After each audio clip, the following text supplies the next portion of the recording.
साधारणपणे 28 जून 2024 मध्ये या योजनेची घोषणा झाली आणि ज्या वेळेला या योजनेची घोषणा झाली 1 जुलैपासून त्याचं रजिस्ट्रेशन सुरू झालं.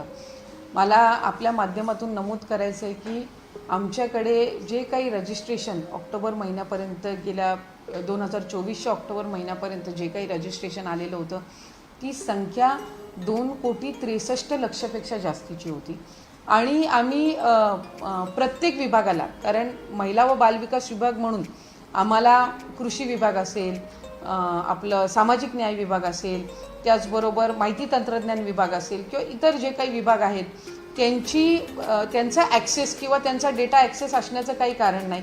कारण प्रत्येक विभागाकडे आपापला डेटा असतो आणि इतर विभागांचा जो डेटा असतो तो त्यांना त्यांच्याकडून रिक्वेस्ट करून तो मागवून घ्यावा लागत असतो आणि मग त्या पद्धतीने तो इम्प्लिमेंट करावा लागत असतो. आम्ही साधारणपणे सगळ्याच विभागाकडून, अन्न व नागरी पुरवठा विभागासहित सगळ्या विभागांकडून त्या संदर्भातला डेटा हा मागवण्यात आला. आम्हाला डिसेंबर एंड जानेवारी महिन्यामध्ये कृषी विभागाकडून नमो शेतकरी योजनेचा डेटा मिळाला.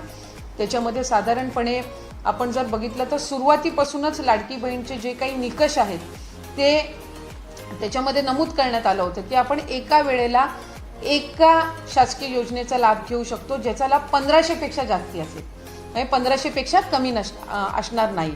त्याच्यामुळे नमो शेतकरीचा लाभ हा साधारणपणे त्या लाभार्थ्यांना 1000 रुपयाचा लाभ जातो. तर लाडकी बहीणमधनं त्यांना 500 रुपयाचा लाभ मिळणं अभिप्रेत आहे, म्हणजे तो शासनाचा 1500चा लाभ हा त्यांच्या खात्यावर जात असतो. त्यामुळे साधारणपणे नमो शेतकरीचा आम्ही जानेवारी महिन्यापासून ते इम्प्लिमेंटेशन सुरू केलं, म्हणजे त्या लाभार्थ्यांना 1500च्या ऐवजी तिथे 500 लाडकी बहीण आणि 1000 नमो शेतकरी अशा पद्धतीनं झालं. त्याच्यानंतर